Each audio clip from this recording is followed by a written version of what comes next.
மணிக்கு 120 கிலோமீட்டர் வேகம். நாட்டின் முதல் ஹைட்ரஜன் எரிபொருள் ரயில் சோதனை ஓட்டம் வெற்றி. இந்தியாவில் முதலாவது ஹைட்ரஜன் எரிபொருள் ரயில் சோதனை ஓட்டம் வெற்றிகரமாக நடைபெற்றுள்ளது. இந்திய ரயில்வே வரலாற்றில் புதிய மைல்கல்லாக முற்றிலும் உள்நாட்டிலேயே தயாரிக்கப்பட்ட இந்தியாவின் முதல் ஹைட்ரஜன் எரிபொருள் ரயில் தனது இறுதி அதிவேக பரிசோதனையை வெற்றிகரமாக நிறைவு செய்துள்ளது. ஹரியானா மாநிலத்தின் ஜீந்த் சோனிபட் ரயில்வே தளத்தில் இந்த வரலாற்று சிறப்புமிக்க இறுதி சோதனை நடத்தப்பட்டது. இப்பரிசோதனையின் போது ரயில் மணிக்கு 120 கிலோமீட்டர் என்ற அசுர வேகத்தில் தளத்தில் பாய்ந்து சென்று சாதனை படைத்துள்ளது.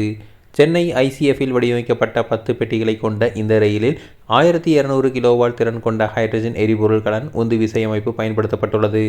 புகை மற்றும் மாசுவை முற்றிலும் உமிழாத இந்த ஹைட்ரஜன் தொழில்நுட்பம் ஹைட்ரஜன் மற்றும் ஆக்சிஜன் வேதியியல் வினையின் மூலம் மின்சாரத்தை உற்பத்தி செய்து இயங்குகிறது. மேலும் இது கழிவாக வெறும் தண்ணீரை நீராவியை மட்டுமே வெளியேற்றுகிறது. இந்த புதிய மைல்கல்லின் மூலம் ஹைட்ரஜன் ரயில்களை இயக்கும் ஜெர்மனி, அமெரிக்கா, ஜப்பான் போன்ற உலகின் சில தேர்ந்தெடுக்கப்பட்ட எலைட் நாடுகளின் பட்டியலில் இந்தியாவும் இணைந்துள்ளது. 2030ஆம் ஆண்டிற்குள் இந்திய ரயில்வே முற்றிலும் பூஜ்ஜிய கார்பன் உமிழ்வு கொண்டதாக மாற்றுவதில் இந்த ஹைட்ரஜன் ரயில் ஒரு மிகப்பெரிய புரட்சியை ஏற்படுத்தும் என அதிகாரிகள் தெரிவித்துள்ளனர்.